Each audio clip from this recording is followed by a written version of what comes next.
News 24. Think first. जय हिंद। आज देश आजादी का जश्न मना रहा है। थोड़ी देर में प्रधानमंत्री लाल किले की प्राचीर से देश को संबोधित करेंगे। आपको प्रधानमंत्री मोदी का भाषण लाइव दिखाएंगे जो 7:30 बजे के आसपास शुरू होगा। लेकिन उससे पहले आपको बताते हैं कैसे राजधानी दिल्ली किले में तब्दील कर दी गई है। चप्पे चप्पे पर कड़ी सुरक्षा व्यवस्था है। दिल्ली के अलावा मुंबई में भी काफी कड़ी सिक्योरिटी रखी गई है। दिल्ली से मेरे सहयोगी जावेद हुसैन और मुंबई से दीपक दुबे जुड़ गए हैं। तस्वीर हम आपको सीएसटी स्टेशन की दिखा रहे हैं। देखिए कैसे कल रात से ही सीएसटी को 3 रंगों में, जो कि तिरंगे के रंग हैं, उनमें रंग दिया गया है। रोशनी में कैसा नहा रहा है सीएसटी का स्टेशन। पहले जावेद आपके पास आ रहा हूं। जावेद, 7:30 बजे के आसपास प्रधानमंत्री बोलना शुरू करेंगे। हर बार की तरह इस बार आधे से ज्यादा राजधानी किले में तब्दील है। जावेद, जरा बताइए क्या इंतजाम है? जी देखिए, दिल्ली को जोड़ने के लिए जितने भी तमाम जो बॉर्डर्स एरिया हैं, जो हरियाणा, उत्तर प्रदेश और दूसरी तरफ से जो फरीदाबाद का बॉर्डर है, तमाम बॉर्डर्स पर हमें जगह जगह पर चप्पे चप्पे पे सिक्योरिटी दिखी। सबसे बड़ी बात यह है कि दिल्ली पुलिस के साथ जो पैरामिलिट्री फोर्स है वो भी जो बॉर्डर्स एरिया पे तैनाती, साथ ही दिल्ली पुलिस के साथ ट्रैफिक पुलिस भी मौजूद थी कि जिससे कि किसी तरह की कोई अगर ट्रैफिक से जुड़ी हुई चीज़ें हों वो ट्रैफिक जो ऑफिसर्स है वो संभाले, और सुरक्षा जो है वो दिल्ली कमांडो और दिल्ली लोकल पुलिस और पैरामिलिट्री जो फोर्स है वो संभाले। साथ ही दिल्ली के बॉर्डर के साथ हम लाल किले के पास भी रात में पहुंचे थे, जहां अभी महज कुछ देर बाद ही देश के प्रधानमंत्री जहां पे तिरंगा लहराएंगे, उसके बाद देश को संबोधित करेंगे। वहां की सुरक्षा की अगर हम बात करें तो वहां पर 4 से 5 लेयर्स की सुरक्षा रखी गई है बाहर में, क्योंकि मेटल डिटेक्टर जो गेट है वो 3 लेयर्स पे रखा गया। उसके बाद अंदर जाने के बाद एक मेन एंट्री है जहाँ पे चेकिंग होगी। उसके बाद फिर जब आप अंदर जाएंगे, लाल किले के अंदर दाखिल होंगे, वहाँ पर एक और गेट आपको मिलेगा जहाँ से फाइनली चेकिंग करने के बाद आप अंदर जाएंगे। उसके बाहर की अगर हम बात करें तो तमाम लाल किले के सामने गौरी शंकर मंदिर है, वो उसके पास गुरुद्वारा, तमाम उन एरिया को बिल्कुल पूरी तरह से बैरिकेड कर दिया गया है। उस एरिया जो कि सीधा फतेहपुर की तरफ जाता है और जो चांदनी चौक की तरफ से उस तरफ 3 बैरिकेडिंग की गई, वहां से पूरी तरह से रास्ते को ब्लॉक कर दिया गया है। सीसीटीवी कैमरे लगाए गए हैं, जो कि 100 से ज्यादा सीसीटीवी कैमरे बाहर की तरफ है। जावेद, हाँ ठीक है जावेद, एक सेकंड। हाँ जावेद, बिल्कुल ठीक है। लेकिन हम राघव अक्सर देखते हैं लाल किले में हो या कहीं और 26 जनवरी हो, प्रधानमंत्री अपने भाषण देने के बाद, सब काम करने के बाद सारी सिक्योरिटी वगैरह तोड़ के उतर जाते हैं सड़कों पर आम आदमी से, लोगों से मिलने के लिए। आपको याद है, आप उम्मीद कर रहे हैं आज भी कुछ वैसा ही करेंगे। वो उनका स्टाइल है। वो हमारे प्रधानमंत्री जी के जो संस्कार हैं वो संघ से ही उनको मिले हैं, संघ के वो प्रचारक रहे हैं। तो कोई अगर संघ का प्रचारक रहा हो, अपने आप जो है जमीन से जुड़ जाता है। प्रोटोकॉल इत्यादि सब महत्वपूर्ण है, सिक्योरिटी भी महत्वपूर्ण है, लेकिन अगर कोई जन नेता है वो अपना देश की जनता के साथ जो है अगर स्थापित करना चाहता है संपर्क, तो इसमें कुछ गलत नहीं है, बहुत अच्छी बात है। कुछ गलत नहीं, जनता भी अप्रिशिएट करती है। प्रधानमंत्री संघ के ही सबके हैं, संघ के प्रचारक रहे हैं, संघ के संस्कार। मैंने ये नहीं कहा प्रधानमंत्री नहीं, मैंने नहीं, हमारे प्रधानमंत्री, हम सबके प्रधानमंत्री हैं सर, हम सबके प्रधानमंत्री, बिल्कुल। अगर उनको प्रधानमंत्री को संघ के प्रचारक रहे हैं, संस्कार है उनमें। उन्होंने ये भी कहा हमारे संस्कार हैं।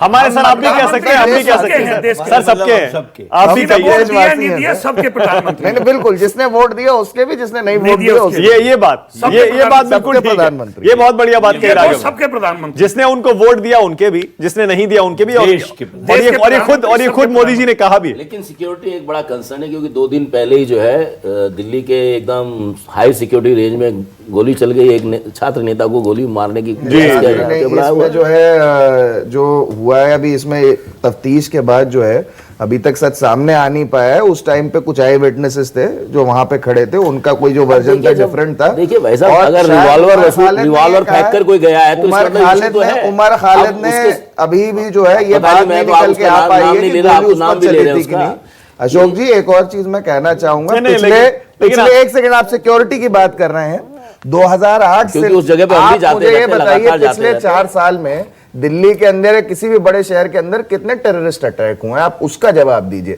आप एक छात्र नेता पे गोली चलने की बात करते हैं। 2008 में मुझे याद है, मैं कॉलेज में पढ़ाई किया करता था, ये जो इंडियन मुजाहिदीन देखिए इस देश में 2 प्रधानमंत्री मारे जा चुके हैं। हर एक बड़े शहर में हमला हो रहा था, सिक्योरिटी तो कंसर्न है ना, आतंकी हमला हो रहा था। मैं तो कह रहा हूँ सिक्योरिटी नहीं, लेकिन एक बात बताएं सर, अशोक जी, लेकिन आप बताइए ना, जहां से मैंने शुरू किया था वापस कोई बड़ा हादसा हुआ तभी सर, नहीं 26 जनवरी बहुत अच्छा हो रहा है। मैं स्वाधीनता दिवस पे कहा तुम यार, मैं वही कह रहा हूं, जहां से मैंने शुरू किया था वापस वहीं ला रहा हूं सर। 26 जनवरी में राजपथ और 15 अगस्त को लाल किला, यहां ऐसी सिक्योरिटी होती है, यहां किसी की हिम्मत नहीं है परिंदा भी पर मार जाए। ठीक है, मैं दीपक दुबे के पास चल रहा हूं मुंबई। दीपक, आपके पीछे हम देख रहे हैं कैसे तिरंगे के रंगों की रोशनी में सीएसटी नहा रहा है। जरा बताइए मुंबई में क्या तैयारी है आज 15 अगस्त की?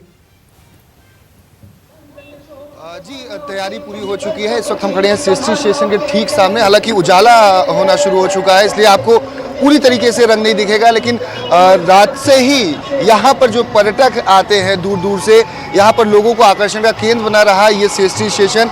खास रंगों से सजाया गया था। जो तिरंगा हमारा राष्ट्रीय ध्वज है, उस रंगे को यहाँ पर उतारा गया था और काफ़ी खूबसूरत लग रहा था। हालांकि उजाला होना शुरू हो चुका है। आपको बता दें, अगर सुरक्षा की बात की जाए तो मुंबई पुलिस के जवानों को तमाम वो महत्वपूर्ण जगहों पर तैनात किया गया है जहां पर सबसे ज़्यादा पर्यटक आते हैं या फिर सबसे ज़्यादा भीड़ होती है। ये देख सकते हैं सीएसटी स्टेशन का हाल ये है। यहाँ पर मुंबई पुलिस उन तमाम लोगों को चेक भी कर रही है जो भी उन्हें संदिग्ध नज़र आ रहा है या फिर जो भी जिनके हाथ में कुछ बैग्स हैं। आपको बता दें कि सीएसटी स्टेशन से लगा हुआ बीएमसी हेडक्वार्टर है, मुंबई पुलिस कमिश्नर ऑफिस है, क्राइम ब्रांच है और साथ ही मंत्रालय भी है। तो ऐसे में तमाम जो प्रमुख स्थान है सभी की सुरक्षा यहाँ पर बढ़ाई गई है। मुंबई पुलिस कोई चूक नहीं बरतना चाहती क्योंकि जो अलर्ट है, अलर्ट के बाद मुंबई पुलिस चाक चौबंद है। बिल्कुल बिल्कुल जाहिर है। Internal security, Raghav, internal security पे मोदी जी कुछ बोलेंगे आज, या आपको लगता है कि वो एक अचीवमेंट है सरकार का? क्योंकि अक्सर हमने देखा है कि बीजेपी के प्रवक्ता, सरकार के मंत्री खुद कहते हैं कि पिछले 4 साढ़े 4 साल में मोदी सरकार में देश के अंदर कोई बड़ा आतंकी हमला नहीं हुआ और ये सरकार की उपलब्धि। पहली तो आतंकी हमला ही नहीं हुआ, उसके आगे मैं एक और कदम आगे बढ़ूंगा और कहूंगा कि ये एक और जो सबसे बड़ा अचीवमेंट है इंटरनल सिक्योरिटी फ्रंट पे, वो है जो लेफ्ट विंग एक्सट्रीमिज्म के खिलाफ मोदी जी ने जो है कदम उठाए, मोदी सरकार के अंदर कदम उठाए गए हैं। इसको मनमोहन सिंह जी जो हमारे पिछले प्रधानमंत्री थे, उन्होंने कहा था देश के लिए सबसे बड़ा इंटरनल सिक्योरिटी चैलेंज यही है। और आज की तारीख में जो सच है वो ये है कि इन लेफ्ट विंग एक्सट्रीमिस्ट की, जिनको नक्सलवादी या माओवादी कहा जाता था, उनकी कमर तोड़ी जा चुकी है और उनके जो ओवरग्राउंड सपोर्टर थे जेएनयू या जादवपुर जैसी यूनिवर्सिटीज में, उनका भी जो है चेहरा देश के सामने लाया जा चुका है। तो ये जो है बहुत बड़ा अचीवमेंट है। और जब इतिहासकार इस पूरे कालखंड का इतिहास लिखेंगे आगे 10 या 15 साल बाद, तो ये जो है सबसे बड़े प्रमुख अचीवमेंट्स में गिना जाएगा। कोई बड़ा अटैक हो नहीं रहा है तो इस समस्या पे आज की तारीख में मीडिया जो उतना ज्यादा अटेंशन नहीं पे कर रहा है, बट इस समस्या को जो है जड़ मूल से समूल विनाश करने में मोदी सरकार की बहुत बड़ी भूमिका। चलिए ठीक है शिवराज जी, ब्रेक से पहले आपने अपनी बात तो कह दी। आपने कहा हम ये चाहते हैं इस सरकार में जितना ध्यान पिछड़ों पे, SC ST पे दिया जा रहा है उतना किसानों पे नहीं दिया जा रहा। नहीं, मैं तो ये कह रहा हूं, मैं ये नहीं कह रहा किसान भी देश का बैकवर्ड है, किसान भी देश का दलित है, वही आप किसान भी देश का हरिजन है। और मैं ये कह रहा हूं पूरा देश स्वाधीनता दिवस मना रहा है। क्या इस देश का किसान कभी स्वाधीन होगा? आपको उम्मीद है? स्वतंत्र होगा? आपको उम्मीद है? देश का किसान हमेशा गुलामी बना रहेगा, इसकी फसलों के रेट और ही लगाते रहेंगे। देश का किसान, देश का अन्नदाता कभी कर्ज मुक्त होगा या इस देश में कि देश के अन्नदाता की आप कभी क्या उम्मीद कर रहे हैं? आज आप भाषण में क्या उम्मीद कर रहे हैं मोदी जी के भाषण? मैं कोई उम्मीद नहीं कर रहा। जो लुहावने भाषण उनके होते रहे वही लुहावने भाषण होंगे। इस देश में कथनी और करनी में बड़ा अंतर है। इस देश को अगर हम चैन की नींद सो रहे हैं तो जवानों की देन है कि वो सीमा पे 24 घंटे। सरकार तो कह रही है हमने MSP 1.5 गुना कर दिया, अन्नदाता की देन है। MSP 1.5 गुना कर दिया। वास्तविक भक्त है तो अगर देश का वास्तविक राष्ट्र है तो जवान और किसान है, वो तो ठीक है। जबकि किसान बैकवर्ड में आता है, दलित में आता है, शोषित में आता है। शिवराज जी, सरकार कह रही है 1.5 गुना कर दिया हमने MSP। नहीं, कुछ नहीं, सब किसानों की आय दोगुनी करने की तरफ बड़ा कदम बढ़ा दिया। देश का किसान आज भी गुलाम है। 72 वर्ष हो गए।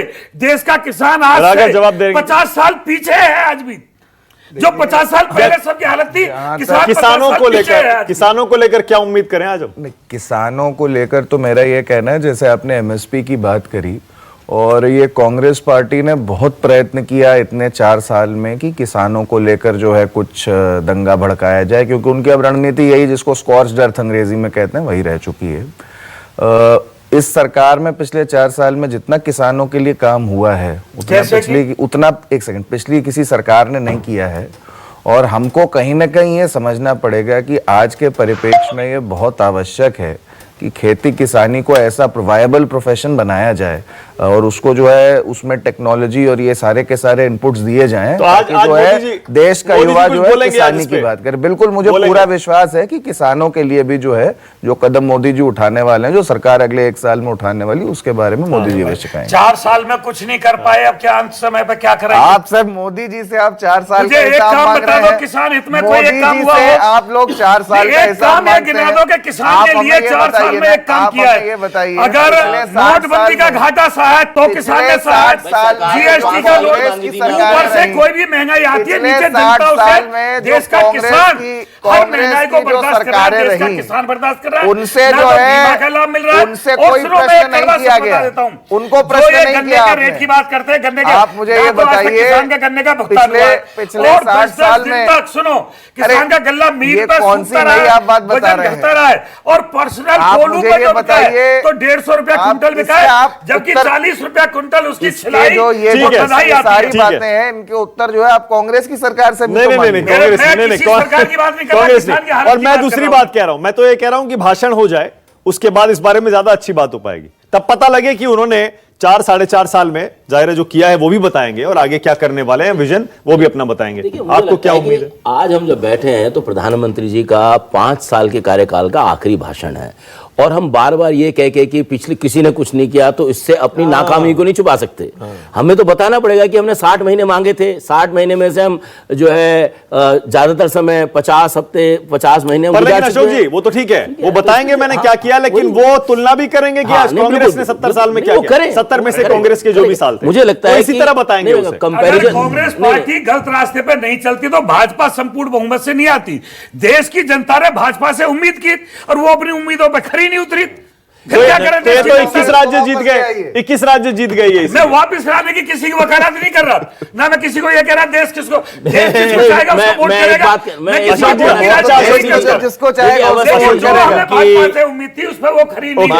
अशोक जी एक सेकंड। अवस्थी जी, जो आपका एरोगेंस है ना कि आप कांग्रेस को ले आइए, मुझे लगता है कि आपने रास्ता खोल दिया लोगों के लिए, वो लेकर आ जाएंगे। कहां देश क्योंकि के लोग ले, देखिए इतने क्या तो है, विधानसभा ये जो चुनाव में arrogance है, अशोक जी रिकॉर्ड कि कीर्तिमान हमने कुछ नहीं स्थापित देखा, किया किसी गया और को ले आइए, ये जो एरोगेंस स्थापित किया है, गया ये है एरोगेंस जो है द्वारा, arrogance की तो बात ही नहीं है। सत्ता का नशा Arrogance आरएसएस की और बात भाजपा के है। सर पे मेरे चढ़ के पास बोल कौन रहा सी सत्ता है? है, मुझे तो और वैसे ये भी कचहरी जाना है, चढ़ के अशोक बोल जी। रहा है, और आरएसएस मुझे अपनी सुबह सुविधा उठ के से तो कचहरी गैर जाना है, राजनीतिक हो मेरे जाता जीवन में है, और किसी अपनी की भी सुविधा से सरकार हो, पार्टी के हक में अशोक बोलने लगता है, जी, सरकार के हक में बोलने लगता है। किसी अरे भाई की भी फैसला तो कर लो सरकार हो, आरएसएस वाले किसी कि आप की भी सांस्कृतिक हो, सरकार हो, सामाजिक हो या राजनीतिक हो। किसी की मैंने भी पहली सरकार हो, बार मुझे देखा सुबह आरएसएस कचहरी जाना है। भाजपा सरकार से दबी मैं है। एक सेकंड, आज एक अब मोहन कहना भागवत चाहता की हूं, आवाज नहीं अशोक खोल जी, सकते। एक सेकंड, अशोक शिवराज जी एक मैं सेकंड। ये कहना चाहता हूं, आज RSS को बोलने सर, दीजिए, दबा बोलने लिया है। दीजिए, एक-एक, बोलने एक-एक, दीजिए, बोलने एक-एक, दीजिए। हाँ। मेरा बस इतना मानना है कि कोई ये कह सकता है कि भारतीय जनता पार्टी की सरकार 2014 में आई और 2014 में भारतीय जनता पार्टी की सरकार से किसी को बहुत ज्यादा उम्मीदें रही हों और वो उम्मीदों पे शायद 100% जो है खरी नहीं उतर पाई, पर मुझे नहीं लगता कि मैं देश के नागरिक की हैसियत से बोल रहा हूं और मैं जो है भारतीय जनता पार्टी का भी प्रवक्ता नहीं हूं, पर इसका जो कुछ ऐसे लोग हैं जो इसका सल्यूशन ये बताते हैं कि कांग्रेस पार्टी को वापस ले आया जाए, तो मुझे वो समझ में नहीं आता। मुझे लगता है वो कांग्रेस पार्टी के अनऑफिशियल प्रवक्ता है। अशोक जी जो है दलित चिंतक है, एक चीज मैं उनको याद दिलाना चाहूंगा, हमारे जो मान्यवर कांची राम थे उन्होंने बड़ी छोटी पैम्फलेट लिखी थी चमचा एज, तो मैंने अंग्रेजी में पढ़ी है, मैं हिंदी में नहीं पढ़ पाया। मैंने हिंदी इंग्लिश दोनों में पढ़ी। हाँ मैंने इंग्लिश में पढ़ी है, तो मुझे उसमें जो कांग्रेस पार्टी की जो पूरी संस्कृति है और कैसे जो है दलितों को उन्होंने उत्तर प्रदेश में वोट बैंक की तरह एक्सप्लॉइट किया है इतने सालों से, उसके बारे में बहुत अच्छे से लिखा है, जिसको वो कहते थे वोट हमारा राज तुम्हारा, तो वोट हमारा राज तुम्हारा कांग्रेस का जो वापस आप लाने की बात कर रहे हैं ओके, तो ये मुझे दलितों के हित की बात नहीं आपने आरएसएस के चिंतक तो कहा कि कांग्रेस को ले आइए, फिर मैंने ये नहीं कहा, मैंने नहीं कहा, मैंने ये तो आपने कहा। अशोक जी बोलने ही नहीं दे रही। नहीं उनका ये कहना था कि अगर लोग नाराज होंगे सरकार से तो ले आएंगे कांग्रेस को। अच्छा देखिए ये लाल किले से लाइव तस्वीर, ना कांग्रेस की चुनाव सरकार लाल किले, सर लाल किले से 1984 में राजीव गांधी को सपोर्ट किया था ना RSS ने। एक सेकंड, लाल किले से लाइव तस्वीर देखिए। थोड़ी देर पहले हमने दिखाया राजनाथ सिंह जी झंडा फहरा रहे थे, तिरंगा फहरा रहे थे, और ये लाल किले से लाइव अब से ठीक करीब पौने घंटे बाद प्रधानमंत्री लाल किले पर तिरंगा फहराएंगे, उसके बाद भाषण भी देंगे। और हम आपको खास कवरेज दिखा रहे हैं लगातार, सीधे लाइव भाषण भी दिखाएंगे प्रधानमंत्री का, और उसका मतलब क्या है ये भी आपको समझाएंगे। फिलहाल एक छोटा सा ब्रेक ले रहे हैं, देखते रहिए न्यूज़ 24। 2018 को लाल किले